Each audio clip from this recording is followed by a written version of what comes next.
Akuma breaks all the rules. Sure, he's in Tekken, but he's not a Tekken character. Oh my god, I just looked up at the bar. And look at the wall here. This is going to do a ton of damage. Is that going to be enough to kill? Oh my god! The whole energy bar depleted.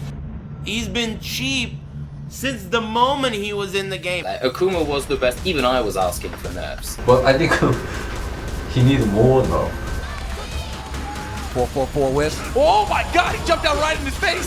Oh, get the jump in. He's got some meter and he's gonna spin. No, whoa, what is this? Let's go. I can't believe what we're seeing. And look at the life bar. Oh my goodness. He probably has This a sliver, is right? almost a He might have a sliver. combo. Oh my god. Oh my Let's days. go. Oh, the comeback. He's in trouble! There you go!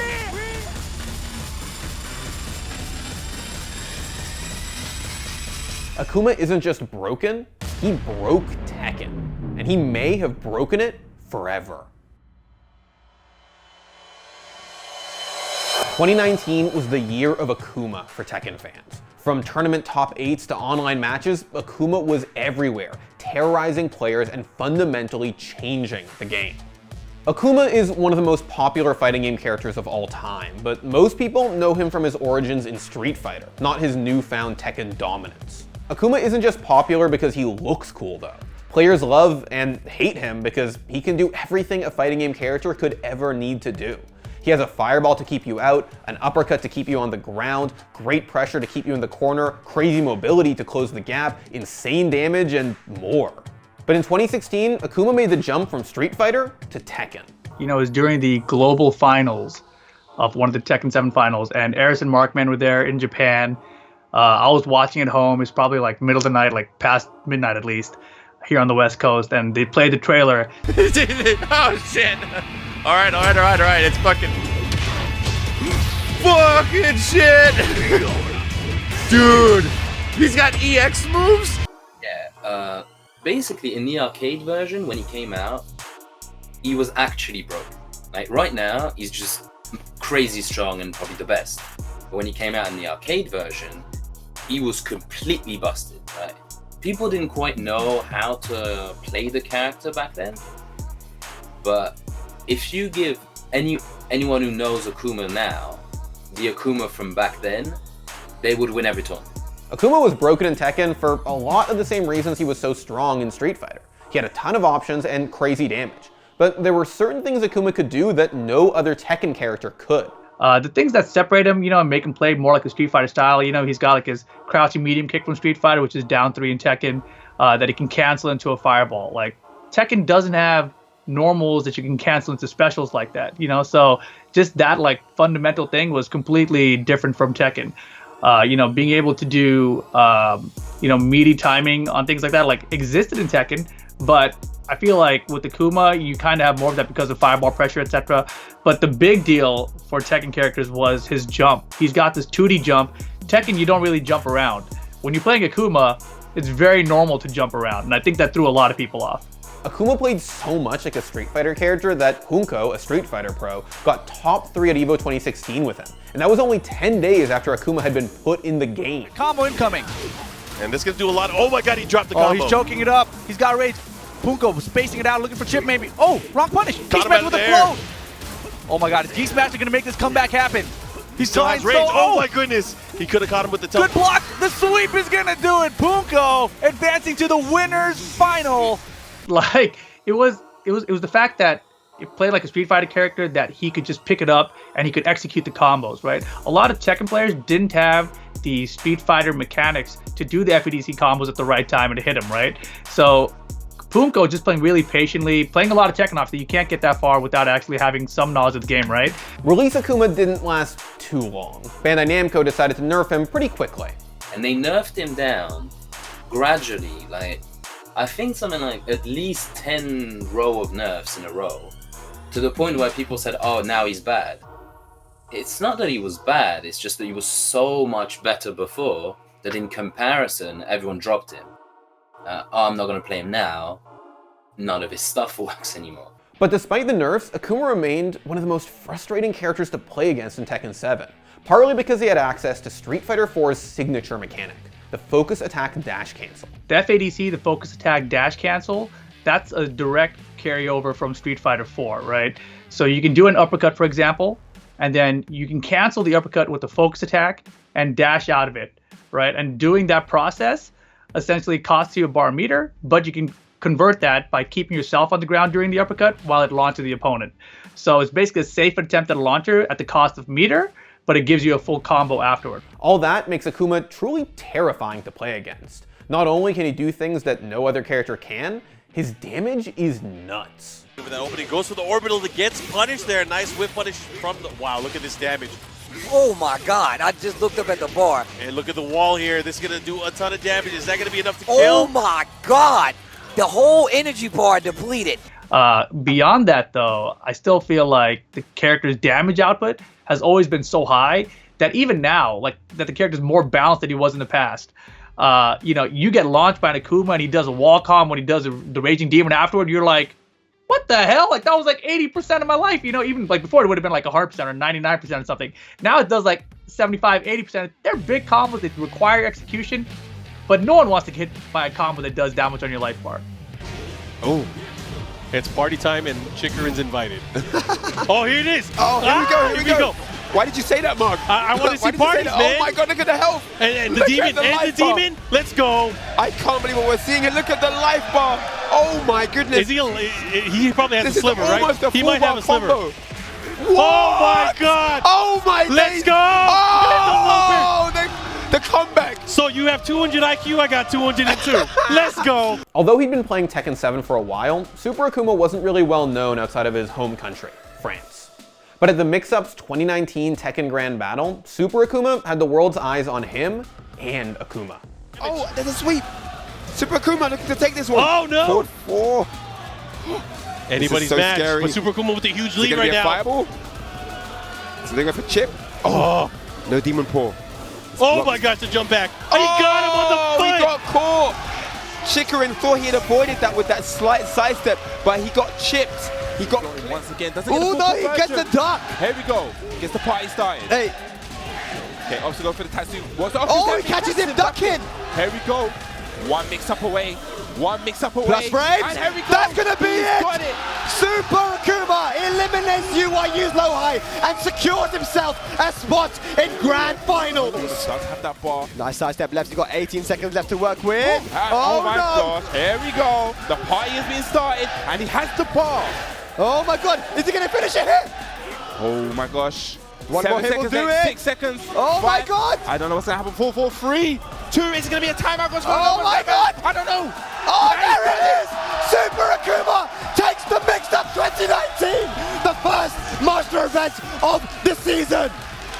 I'm speechless. What Super Akuma accomplished at that tournament was incredible. He earned the world's respect. But even if he was a top player all of a sudden, he was still pretty much the only Akuma putting in work. That is, until Pakistan arrived on the scene. Oh man, another combo! Match point for our Sunny! Alright guys, come on, make some noise! Oh, the grab! Knee's in trouble right now. Oh, counter hit! Drops it! Oh, he's fine. Counter hit! Knee's in trouble! There you go!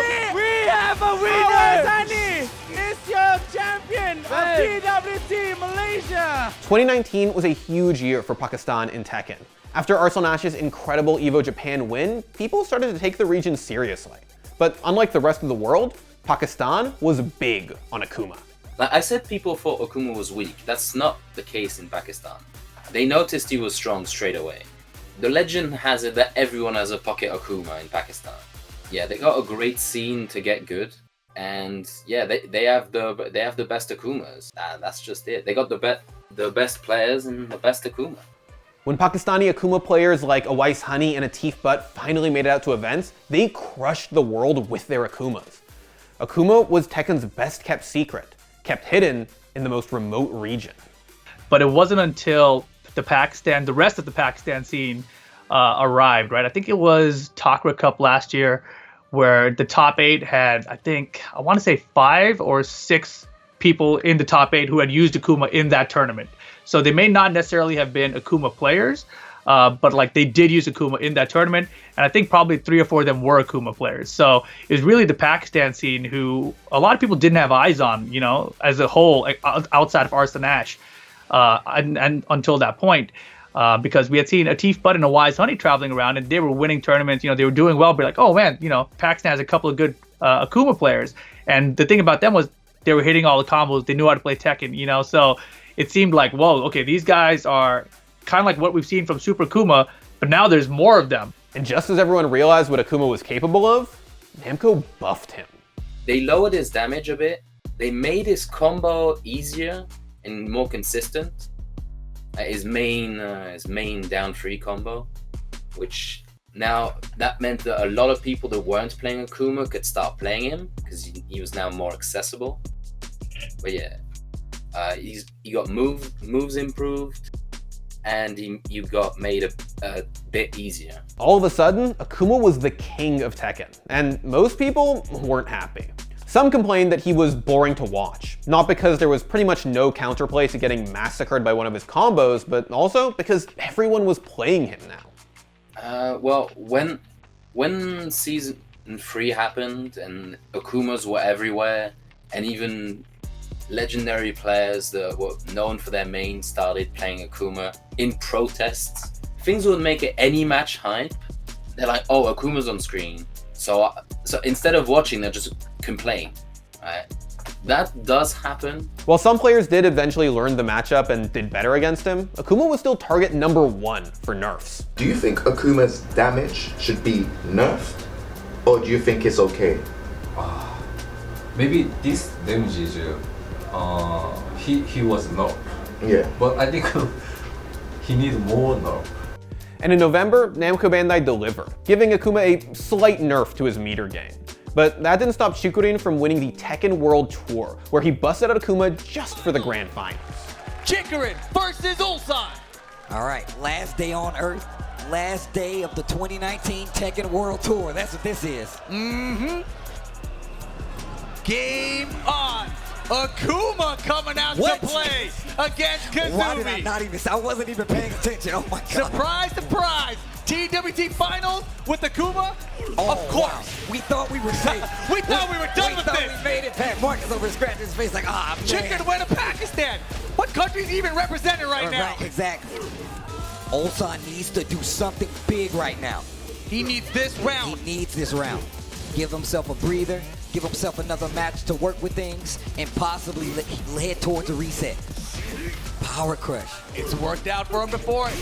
Oh, the goodness. meter, the confirm, the FADC. Look at the damage up there. Huge lead for Chikurin to close out the tournament, to close out the tour. Uh-oh, Ulsan, don't let him do it. Don't let him do it. Backdash the wild standing. And that'll do it. Chikurin is your Tekken World Tour Finals champion! One day after Chikurin's win, Akuma was nerfed again, this time taking a hit to his frame data. These nerfs, especially the meter nerf, made Akuma's FADC combo a lot more difficult. But just because a combo happens less often, doesn't mean people are any less salty when they get hit by it. The thing is, the things people complain about, they're not happening as often, which is the nerf, right? They shouldn't kill the character out of nowhere. But then really not happening as often, and it's much riskier for the Akuma player. But when it works, people still see it work, and will still go, oh, Akuma's done that, it's broken.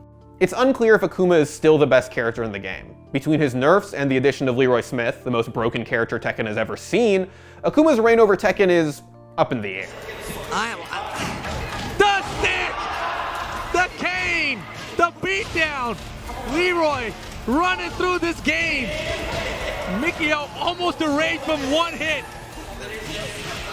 Give me this entire game. Breaks the throw. It's 2-2. But whether he's the best or not, Akuma's effect on Tekken is undeniable. He broke the rules and changed the game forever, forcing players to completely rethink how they play. Akuma paved the way for a new era of Tekken, setting the stage for other characters who also break the rules of the game, like Geese Howard or even Noctis. Now they've added Akuma, they've added Geese Howard. Noctis also has that floaty jump kind of thing. I'm going to call it the 2D jump. So I think that the 2D jump is now a mechanic that they can introduce to any Tekken character going forward. Even Leroy, an original Tekken 7 character, was given a one-time use item, his cane. That's something that no Tekken character has ever had before. Now with Leroy, they've experimented more with having an item move available once per match.